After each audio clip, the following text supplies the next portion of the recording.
Rajesh on YouTube commented that he wants to understand burn up chart and burn down chart in detail. And it will be great that if I can make a video for it. So here we go. In this video, we are going to discuss those things.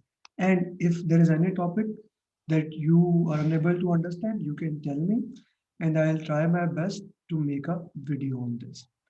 So burn up chart and burn down chart. They are mostly used in Agile to see the progress. When the team comes together in daily stand up or in normal co-location, they use burn up, burn down chart to see the progress, where the things are going. Now, these charts can actually use to track velocity. These charts can be used to track risk. These charts can be used to track issue since velocity is the progress. So let's see first burn down chart. Burn down charts are really fascinating chart. They basically tell you how things are moving. They basically tell you have you completed the work according to the agreed time or not. There is no hard and fast rule that you have to have this in x-axis, this is on y-axis. Why I say that there is no hard and fast rule? Because in Agile, we tailored a lot. We modify the approach accordingly. So in this video, I will be focusing more on the concepts and more on the advantages and the disadvantages of burn up, burn down chart. So let's say we are tracking story points, and this shows like story point 0, and this shows that let's say we have 100 story points, 80, 70, 60, 50, 40, and up to 20, 30, and so on. And this shows, let's say, it's a sprint of 7 days. So we can say that day one, day two, day three, day four, day five, day six, day seven. And our ideal chart which we with the team made was this, that we will complete all the story points till the end of day 7. That's an ideal burn down chart. Instead of story points, you can also have risk that you have in the project. I'll come that in a while, how basically risk are tracked.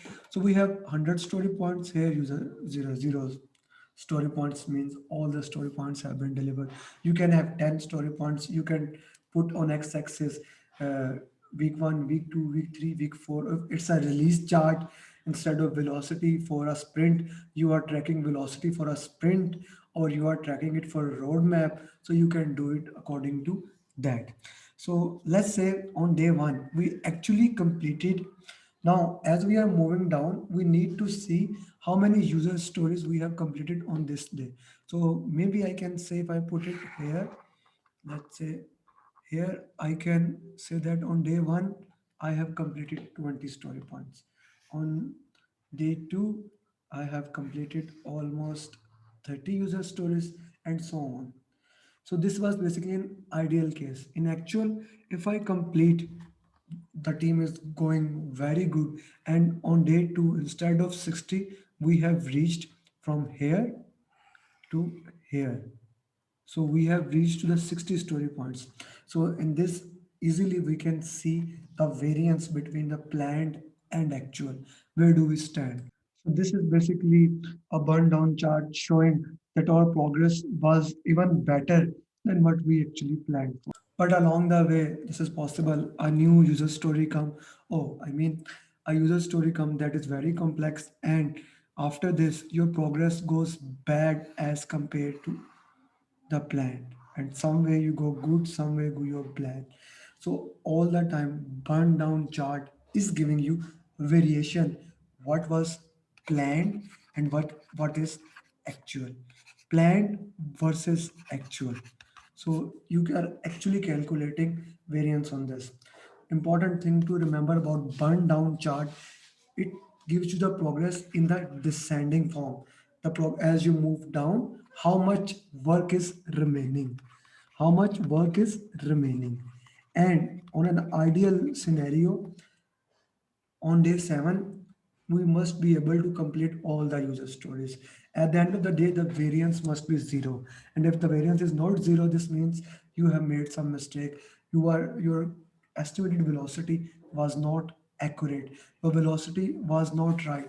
So this means that you, in the burn down chart, you need to understand that how you are moving along the way.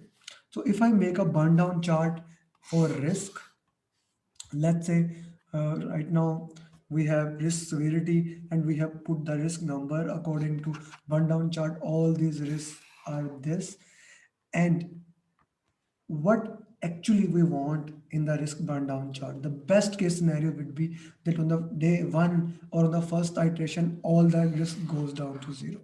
If we are moving down and our risk graph is moving like this means we are not working properly. And the worst case would be if the risk is moving like this. This means as time passes, we are still risk remains this. And if the question comes how you can have this type of graph, you can have this type of graph when you have not prioritized your user stories as high value, high risk. You have only prioritized at high value, low risk.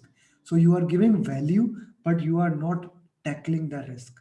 If you are tackling high value, high risk, the risk graph would be like this one, like the ideal graph.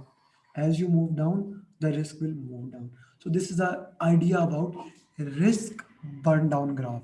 So we discussed burn down graph according to a story point, velocity according to the risk. Now let's see burn up chart. Similarly, like burn down chart, we have a burn up chart to show the productivity, to show how basically productivity moves. Okay, so we have, oh, so here, as we move, we add the progress. Simple charts that we actually use in our day-to-day is basically burn up chart. So as we are moving, we are adding story points and the progress is basically adding. Now the burn up chart has a special advantage as compared to the burn down chart. If a scope is added, if a scope is added, or if scope is user stories are added or user stories are removed, you can actually show it by the burn up chart. Like if the scope is going here and suddenly you have user stories like this, it is going up and here going down. If this type graph, if you have this type curve on your burn up chart, this is basically showing you the scope has been added, the scope has been removed for a burn up chart. A very important thing that we should know about burn up chart, we can actually make cumulative flow diagram from the burn up chart. What is cumulative flow diagram? Cumulative flow diagram is actually used from burn up chart and from the Kanban board that actually shows us what are our bottlenecks. What are our bottlenecks, which area, if we have this as a burn up chart showing all the areas, the thinnest area will be your bottom neck. So that is more of a burn up chart converted into cumulative flow diagram. I hope this clarifies some of the concepts of burn up chart, burn down chart, and cumulative flow diagram and how they are different. Let me just summarize again. Both burn up chart, burn down charts are used to track the progress. Burn down charts basically show total work and the remaining work as you move down. You have mostly we use risk, we track risk by risk burn down charts in an agile environment. Then we have burn up charts, which shows as you move you add into the progress, the ascending chart. You can also see if the user stories of the scope has been added in the burn up chart, which you cannot see in the burn down chart.